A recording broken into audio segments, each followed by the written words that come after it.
그 영광의 임재에 들어갈 수 있는 준비를 다 하지 않은 것을 하나님이 아셨기 때문입니다. 그리고 모세에게 하나님이 한 가지를 말씀하세요. 그것은 뭐냐면 내 발에 신을 벗으라 라고 말씀하시는 것입니다. 이것은 죄인된 인간은 거룩하신 하나님을 대면할 수 없다는 것을 말씀해 주는 것입니다.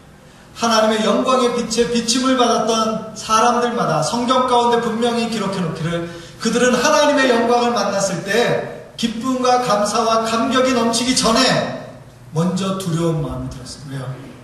그 영광의 빛을 보고는 살아남을 수 없다는 것을 알았기 때문에. 죄인된 우리의 심령으로 더러운 세상에 때가 묻은 삶으로는 그 거룩하신 하나님 앞에 감히 설 수가 없다는 것을 생각할 때 그것을 깨닫는 자마다 하나님의 영광이 감사하기도 하지만 동일하게 그의 마음 가운데 두려움이 되기도 한다는 것입니다.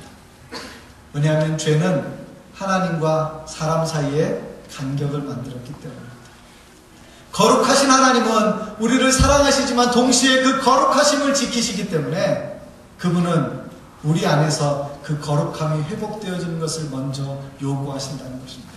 하나님이 우리를 사랑하시는 그 마음은 변치 않아요. 그러나 하나님이 우리에 대하여 사랑하시되 우리로 하여금 하나님의 거룩하심과 같이 거룩하게 되어지는 그 과정을 통해서 하나님 앞에 온전한 사랑을 받을 수 있도록 그 사랑의 자리로 우리를 이끌어 주신다라고 하는 것입니다. 히브리서 10장 19절에 보시면 그러므로 형제들아 우리가 예수의 피를 힘입어 성소에 들어갈 담력을 얻었다고 했습니다. 우리가 그리스도의 보혈의 공로가 없이는 하나님 앞에 감히 나아갈 수 없습니다.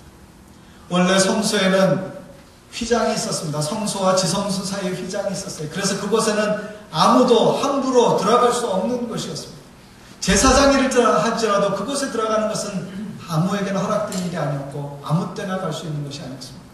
그러나 예수님께서 십자가에서 죽으셨을 때 대제사장으로서 자기 자신을 어린 양으로 드리신 예수님의 보혈의 공로가 있을 때 그 성소의 휘장은 찢어졌고 그래서 누구든지 하나님을 믿는 사람들은 그 믿음을 가지고 나아가기를 원하는 사람들은 그분의 사랑받기 원하는 사람들은 이제 담력을 가지고 담대함으로 하나님 앞에 나아갈 수 있게 된 것입니다.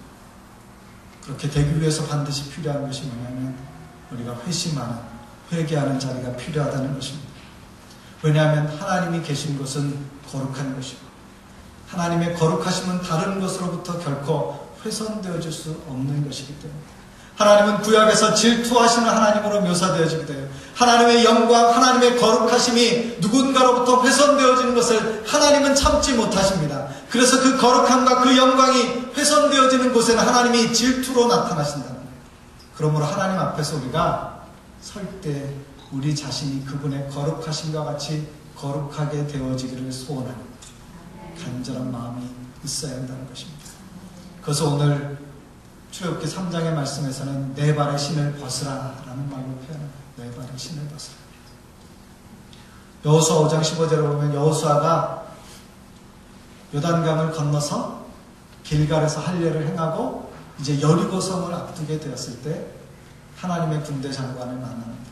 그때도 그가 하나님께 물을 때 하나님께서 그에게 요구하신 것은 내 발의 신을 벗으라 라고 하신 것입니다. 이것은 마치 우리로 하여금 하나님 앞에서 이 세상의 죄와 타락한 것으로부터 우리 자신을 정결케 하라고 하는 의미가 담겨져 있는 것입니다. 허물과 죄로 오염된 우리는 하나님 앞에 나아갈 수 없어요. 그래서 하나님께서 우리로 하여금 그 신을 벗고 하나님의 거룩하심 안으로 들어오도록 초청하고 계신 것입니다. 하나님이 우리를 내치시는 것이 아닙니다. 하나님이 우리에게 못 오게 하시는 것이 아닙니다. 하나님은 우리로 하여금 하나님 앞에 나올 때에는 하나님의 자녀답게 하나님의 영광의 수준에 맞게 그분의 기대하심에 맞게 우리로 하여금 우리 자신을 정결하게 하고 깨끗하게 하고 우리가 신었던 세상의 더러운 신을 벗고 하나님 앞에 나오기를 소원하시는 것입니다. 그러므로 우리가 하나님 앞에서 우리의 속사람이 날마다 강건하여 주고 우리의 삶이 더 거룩하여 주고 우리가 그러한 거룩을 다짐하는 믿음의 결단을 가지고 하나님 앞에 나와야 될 줄로 믿습니다. 우리가 하나님 앞에 거룩하지 않은 것은 하나님 앞에 그의 부르심에 합당하게 살지 못한다는 것이고 뿐만 아니라 우리는 그 사이에 이 세상으로부터 세상의 지배 가운데 살며 세상의 노예로 살아가고 있다는 사실입니다. 여러분, 우리가 하나님께 속하지 않으면 모든 사람은 다 어디에 속해 있냐면 세상에 속해 있어요. 세상은 누구의 영역 가운데 있어요? 아직은 공중의 권세 잡은 자 사단의 권세 가운데 있습니다. 정욕적이고 마귀적인 것이 이 세상입니다.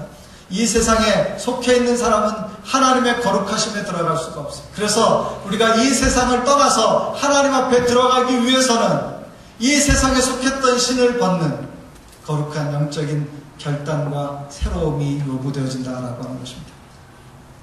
우리의 스스로의 재능과 어떤 것으로도 우리가 하나님의 영광을 이룰 수는 없습니다. 로마서 3장 23절에 있는 것처럼 모든 사람이 죄를 범하였으며 하나님의 영광을 이루지 못한다는 것입니다.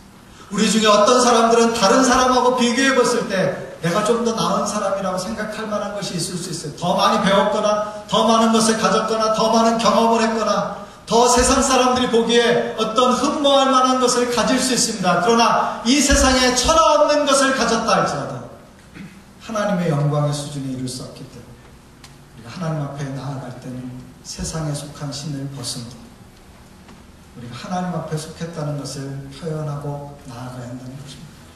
신을 벗는다는 것은 우리가 그분 앞에 그분의 노예가 된다는 고백인 것입니다. 왜냐하면 고대시대에 노예에게는 신발이 주어지지 않았어요. 신발이 없다라고 하는 것은 내가 당신의 노예입니다라고 하는 것을 선언하는 것과 같아요.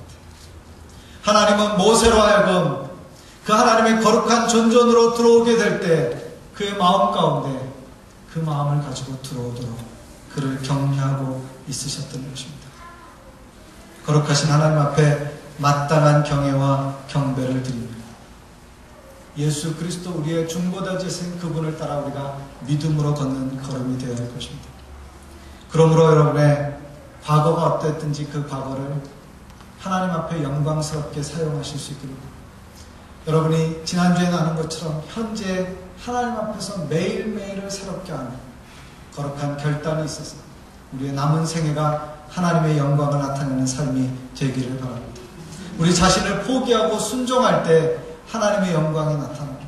하나님은 모세에게 내 발에 신을 벗으라 그렇게 말씀하셨던 것입니다. 세 번째로 오늘 나누고자 하는 것은 하나님은 우리를 사명의 자리로 보내신다는 것입니다.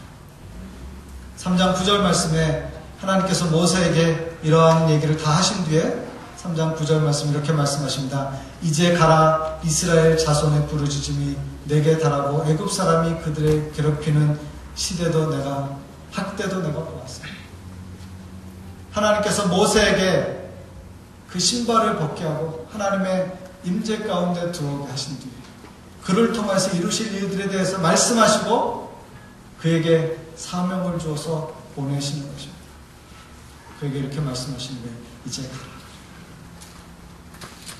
모세는 어쩌면 그 광야에서의 삶이 자기 인생의 남은 생이라고 생각했을지 모릅니다. 하나님은 그 모세에게 다시 소명을 주어서 그가 나왔던 애굽 땅으로 돌아가게 하시는 것입니다. 하나님은 계획하고 계신 거예요. 하나님은 작정하셨어요. 하나님의 때가 찬 경륜과 섭리가 있으셨어요. 하나님 안에는 그 모든 것들이 조밀하게 계획되어 있었습니다. 하나님은 모세를 애굽의 바로의 궁정에서 그 시대의 히브리 남자아이들이 죽어가는 그 시대 가운데 그 민족을 구원할 하나로 애굽 가운데서 자라게 하셨을 뿐만 아니라 그를 또 광야 가운데 보내어서 그로 하여금 철저히 자기 자신을 겸손하게 하고 겸허하게 하고 낮추게 하고 그리고 하나님의 임재의 영광을 통해서 그를 회복시키신 후에 그로 하여금 다시 그가 있었던 그 자리로 돌아가서 하나님의 영광을 위하여 남은 생애를 살 수 있도록 그를 격려하고 계시는 것입니다. 하나님은 모세에게 그렇게 말씀하시는 것입니다. 이제 가라. 이것은 다른 말로 말하면 지금이 바로 그때이다. 지금이 시작할 때이다. 이렇게 말씀하시는 것입니다. 그 백성들이 내 백성들이 학대받고 있고 애굽 사람들이 그들에게 고통을 가중시키고 있는 이 모든 것을 내가 알고 있다. 그래서 내가 그들을 구원하려고 하는데 그 구원의 때가 바로 지금이다. 그렇게 하나님께서 그에게 말씀하시는 것입니다. 사랑하는 성도 여러분, 우리의 인생 가운데 오늘이라고 하는 시간은 하나님의 어떤 부르심을 듣게 하는 시간입니다.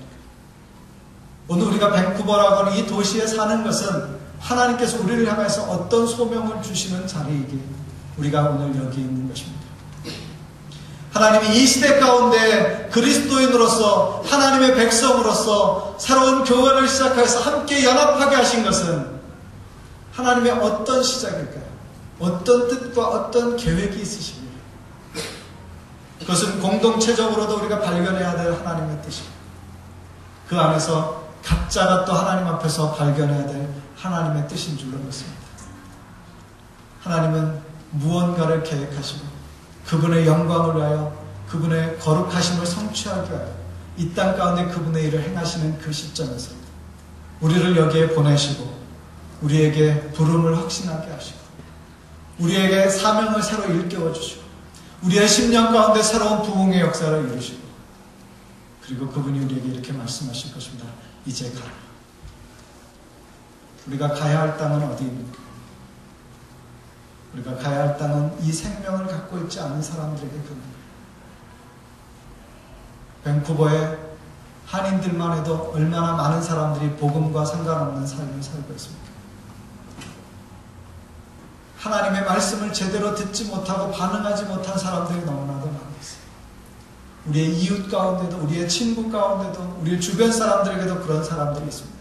우리가 살고 있는 이 도시 가운데 어두움의 권세 가운데 있는 수많은 사람들이 바로 우리를 통하여서 생명의 빛에 비침을 받아야 될 사람들인 줄로 믿습니다. 이 땅 가운데 원주민들이 그리고 여러 이방 민족들이 이 땅에 와서 사는 동안에 그들이 단 한 번도 복음을 들을 수 있었던 들을 수 없었던 땅에 살던 사람들이 이 땅에 오게 되었는데 그들에게 복음을 전할 수 있는 사람들이 바로 우리가 되어야 하지 않을까. 우리가 살고 있는 이 세상에 얼마나 많은 사람들이 고통하고 있는지. 오늘 아침 뉴스에 보니까 아프리카의 혼이라고 해서 아프리카 대륙에 보시면은 이 사우디아라비아 쪽으로 이렇게 반도 끝에 코뿔소의 뿔처럼 이렇게 튀어나온 곳이 있죠. 에리트리아, 에티오피아, 소말리아가 있는 그곳입니다. 이곳이 국제적인 식량 가격이 상승하고 또 기후변화로 인하여서 여러 가지 상황이 어려워져서 매일 수천 명의 사람들이 죽고 그 중에서 많은 사람들이 지금 케냐로 국경을 넘어서 지금 월경하고 있는. 근데 그들을 위해서 마련한 난민 캠프촌이라는 것도 그냥 천막만 있고 아무 부대 시설이 없는 곳이에요.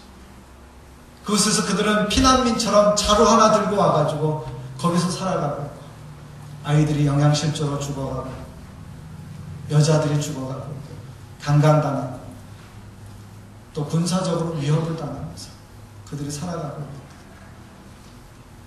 그러나 그것은 오늘 우리가 살아가고 있는 이 세상 가운데 조그마한 단면이지 세상에 유일하게 그 땅만 그런 것은 아니라고 합니다. 우리가 하나님으로부터 거룩한 부르심을 받았을 때 우리가 이 땅에서 하나님이 주신 놀라운 은혜와 축복을 누릴 때 그것은 우리를 향해서 계획하시고 우리에게 이제 가라 말씀하시는 하나님의 뜻 가운데 우리가 있는 것을 발견하며 거기에 순종하는 걸음을 내딛는 것이 정답인 줄로 믿습니다.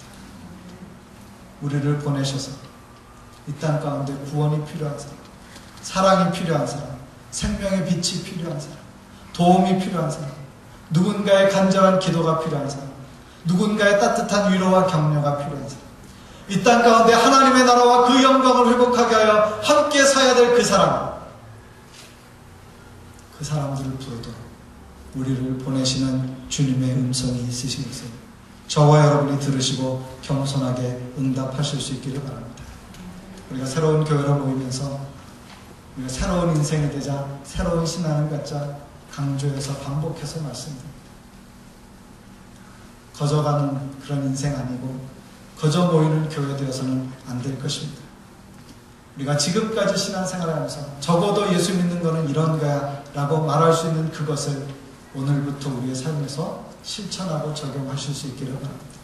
우리의 인생의 기회가 다 지나가기 전에 아직 우리가 기회가 있는 그 사이에 우리가 무언가 하나님을 위한 거룩한 결단을 하고 나아가실 수 있기를 바랍니다.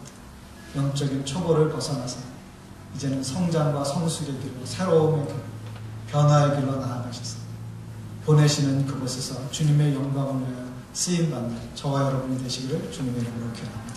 같이 기도하겠습니다.